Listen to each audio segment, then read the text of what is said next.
మోకాల నొప్పులకు ఎటువంటి సర్జరీ లేకుండా ఎపియాన్ పెయిన్ క్లినిక్ అందిస్తున్న అత్యాధునిక చికిత్స. What it is a filtering system. అంటే రక్తాన్ని శుద్ధం చేసి కల్మషాలని బయటికి పంపిస్తూ శుద్ధమైన రక్తాన్ని మళ్ళా గుండె వైపుకు పంపించాలి. అంటే ఈ అద్భుతమైన ప్రక్రియని మనం పాడు చేసుకుంటున్నామని.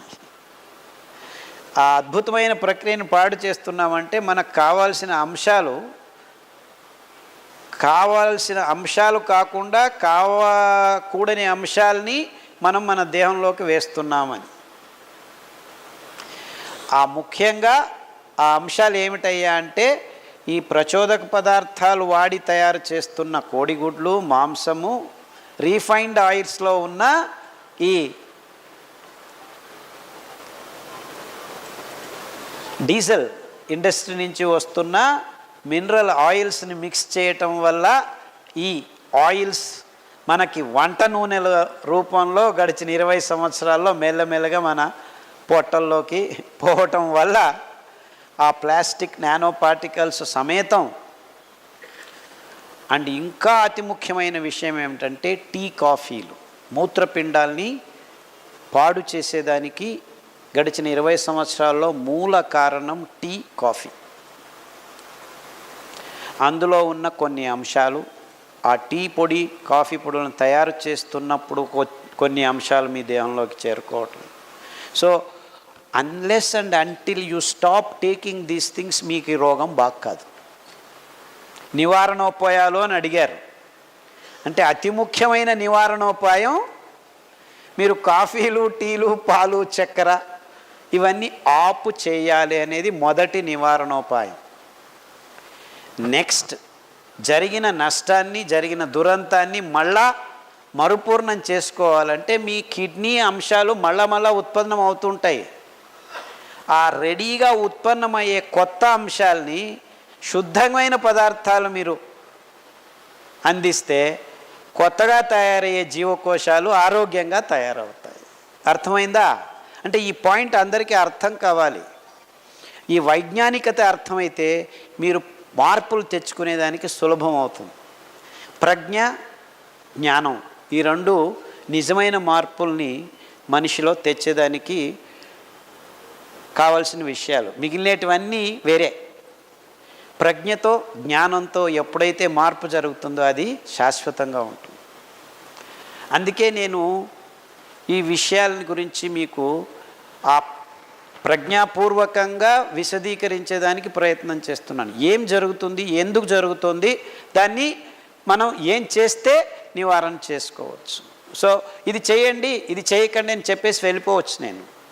But then that doesn't work. అంటే మీ జీవకోశాలు, అంటే పాడైన జీవకోశాలు, సిస్ట్ అంటే ఏమిటి? అనవసరమైంది అక్కడ తయారైంది. దాన్ని కరిగించుకోవాలంటే, అవసరమైన ఆరోగ్యకరమైన జీవకోశం అక్కడికి రావాలంటే సరి అయిన పదార్థం మీరు సరఫరా చేయాలి దేహానికి. ఆ సరైన పదార్థాలే ఈ కషాయాలు, ఈ సిరిధాన్యాలు. సో అరికలు, సామెలు, ఊదలు ఈ మూడు మీ మూత్రపిండాల్ని మళ్ళా పునర్నిర్మాణం చేసేటప్పుడు ఆరోగ్యవంతంగా పునర్నిర్మాణానికి వస్తుంది. ముఖ్యంగా ఊదలు. సో మీ ఆహారంలో ఊదలు ఎక్కువగా ఉండనివ్వండి, అరికలు, సామెలు ఎక్కువగా ఉండనివ్వండి. గంజి రూపంలో తీసుకుంటే ఏమవుతుంది? ఎస్పెషలీ గంజి మీరు సాయంకాలం నానబెట్టి 1 లోట ధాన్యానికి, బియ్యానికి, సిరి బియ్యానికి 10 లోటాలు నీళ్లు వేయండి. అంతే. కిడ్నీ అదే నేను చెప్పాను కదా, ఇది ఒక్కటే కాదు, నేను చెప్పిన అన్ని రోగాలకు సమాధానం చెప్తున్నాను. చాలా ప్రశ్నలు ఉన్నాయి ఇక్కడ. కిడ్నీలో క్రియాటిన్ ఎక్కువైనప్పుడు కాళ్ళు వాపు అవుతుంది. ఆ కాళ్ళు వాపు అయినప్పుడు హృదయానికి కొడుతుంది. హృదయం సరిగ్గా పనిచేయదు. ఊపిరి ఆడటం తక్కువ అవుతుంది. శ్వాసకోశాల రోగాలు వస్తాయి. ఇవన్నిటినీ ఒకదానికొకటి లింకులు ఉన్నాయన్నమాట. ఇవన్నిటినీ మీరు దూరం కావచ్చు. అరికలు, సామెలు, ఊదలు, గంజి రాత్రి నానబెట్టి 7 నుంచి 10 లోటాల నీళ్ళల్లో నానబెట్టి ఆ నీళ్ళను పారవేయకుండా పొద్దున్నే మట్టి కుండలో చిన్న మంటలో 15 నిమిషాలు ఉడకపెట్టి గంజి తయారవుతుంది. ఒక పంచి ఖద్దరు పట్ట దాన్ని కట్టేసి మూత, దాని మీద మూకటి పెట్టండి, మన్నితో తయారు చేసి సాయంకాలం వరకు ఆగితే ఆ ఉడికిన గంజిని ఫర్మెంట్ అవుతుంది, అంటే పులిసేదానికి మొదలవుతుంది. అప్పుడు వైవిధ్యమైన సూక్ష్మజీవులు, మన దేహానికి మంచి జరిపే సూక్ష్మజీవులు మైక్రోబయోమ్ అంటారు. ప్రాబ్లం ఏమిటంటే మనం ఇప్పుడు ఈ ప్రస్తుత కాలంలో ఏమొచ్చినా యాంటీబయాటిక్స్ తీసేసుకుంటాం. ఇన్ఫ్యాక్ట్ మన దేహంలో ఆ మైక్రోబయం నాశనం చేయడం వల్లనే సగం రోగాలు వస్తున్నాయి మనకి. చిన్న పిల్లాడు పుట్టి దూపుతున్నాడు తగ్గుతున్నాడు అంటే వెళ్ళు యాంటీబయాటిక్స్ 3 వారాలు. Though it is the last thing you should do. ఎందుకంటే మన నోటి నుంచి గుదద్వారం వరకు పచననాళంలో ఈ సూక్ష్మజీవులు మనకు తెలియని లెక్కాచారంలో, అంటే మన దేహంలో 100 జీవకోశాలు ఉంటే నిజంగా మన సూక్ష్మజీవుల ఆ మైక్రోబయము ట్రిలియన్ సెల్స్ ఉంటాయన్నమాట. అంత ఎక్కువగా ఉన్నాయి. అవే మనం నిజంగా ఆ సింబయాటిక్ లివింగ్, ఆ సహజీవనమే మనమంటే మనమే కాదు, యాక్చువల్లీ మన దేహంలో ఉన్న ఈ సూక్ష్మజీవులు కూడా మన కోసం పనిచేస్తున్నాయి. దానిని మనం నాశనం చేసేస్తున్నాం ఈ ఆధునిక జీవన శైలిలో ప్రతి ఒక్కరూ. సో మీకు నిజంగా రోగనిరోధక శక్తి పెంపొందించుకోవాలంటే మొదటిగా మీరందరూ చేయాల్సిన పని, మీ దేహంలో ఈ జీవకోశ సంపదను, అంటే అద్భుతమైన రోగనిరోధక శక్తిని మొదటి మెట్టుగా మీకు అందించే ఈ అద్భుతమైన ప్రక్రియను మీరు మళ్ళా పునఃస్థానం చేసుకోవాలి. అప్పుడే ఈ టెన్షన్లు హృదయం మీద, కిడ్నీల మీద, కాలేయం మీద ఈ ఒత్తిడులు తక్కువ అవుతాయి. ఎప్పుడైతే మీకు బయట నుంచి ఎదురొచ్చే ప్రమాదాలు తక్కువ అవుతాయో, ఈ సూక్ష్మజీవులే దాన్ని చూసుకుంటాయో, అప్పుడు మీ అంగాంగాలు స్వచ్ఛంగా హ్యాపీగా పనిచేసేదానికి వాతావరణం తయారవుతుందన్నమాట. అంటే మీ కిడ్నీలు పోయాయంటే అతి సూక్ష్మమైన అంగము, దానికి ముందు మీరు ఆ ఆవరణ, ఆ కవచం కలుగ చేయాలంటే, అందుకే కిడ్నీల ప్రాబ్లము, ఏ ప్రాబ్లం అయినా ఉద్బలనమైనప్పుడు, అంటే ఎక్కువగా ఉన్నప్పుడు ఫస్ట్ గంజికి వెళ్ళండి. ఇలా తయారు చేసుకున్న గంజిని 3 పూట్ల 5 పూట్ల తాగండి. దాంట్లో కొద్దిగా ఉప్పు వేసుకోండి, కావాల్సింటే మిరపకాయ వేసుకోవచ్చు, కావాల్సింటే కూరగాయలు. తర్వాత ఈ గంజిని ఇంక మళ్ళీ మీరు వేడి చేయకూడదు. మీకు వెచ్చగా కావాలి, గోరువెచ్చగా కావాలంటే ఈ గంజిని బాగా మరలిగించిన నీళ్ళలో, అంటే స్టవ్ మీద డైరెక్ట్గా వేడి చేయకండి, ఆ వేడి నీళ్ళల్లో ఈ పాత్రని పెడితే గోరువెచ్చగా అవుతుంది, దాన్ని మీరు తాగండి. సూక్ష్మజీవులు చనిపోవు. అంబలి అంటారు దీన్ని, గంజి అంబలి. గంజి వెంటనే తాగొచ్చు, తయారు చేసుకొని వేడివేడిగా అలాగూ తాగొచ్చు, అది ఆహారమే. అంబలి ఈ సూక్ష్మజీవుల్ని కూడా నింపుతుంది. సామెల అంబలి ఒక రకమైన సూక్ష్మజీవులు, బూదుల అంబలి ఇంకొక రకమైన సూక్ష్మజీవులు. ఇలా వైవిధ్యమైన సూక్ష్మజీవులు మీరు నింపటం వల్ల మీ కిడ్నీ ఒక రక్షణ కవచాన్ని మీరు అందించిన వాళ్ళు అవుతారు. 6 వారాల్లో క్రియాటినిన్ 7 ఉన్నది కూడాను 5కి వచ్చేస్తాం. అలాగే మీరు 6 నెలలు చేస్తే, అంటే ప్రతిరోజు గంజి తాగాల్సిన పని లేదు. తర్వాత మీరు ఇడ్లీలు చేసుకోవచ్చు, వడలు చేసుకోవచ్చు, దోశలు చేసుకోవచ్చు, పొంగనాలు చేసుకోవచ్చు, పులియోగర కూడాను చేసుకొని తినచ్చు. కానీ వారానికి 1-2 సార్లు ఈ గంజి అంబలి ప్రతి ఒక్కరూ తాగండి. ఆరోగ్యంగా ఉన్నవాళ్ళు కూడాను తాగాలి. ఎందుకంటే ఆ పునశ్చేతనం చేస్తూ ఉండాలి అన్నమాట. అంటే నేను మామూలుగా ప్రతి వారంలోనూ ఒకరోజు ఇలా పొద్దుంది సాయంకాలంది ఉదయం.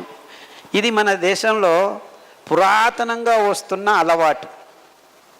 పురాతనంగా యాక్చువల్లీ వంట వండిన అన్నం మిగిలిన దాన్ని నీళ్లు వేసేసి పంచకట్టేసి పెట్టేవాళ్ళు. పొద్దున్న లేచి ఒక ఎర్రగడ్డ, ఒక మిరపకాయ పక్కన పెట్టుకుని దాన్ని తిని కొరుక్కొని వెళ్ళి పనులు చేసుకునేవాళ్ళు. ఎంత అద్భుతంగా ఉంది చూడండి ఈ పద్ధతి.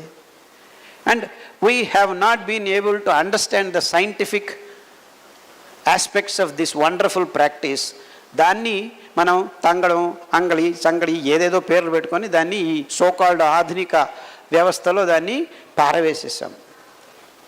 అక్కడే మోసం జరిగింది.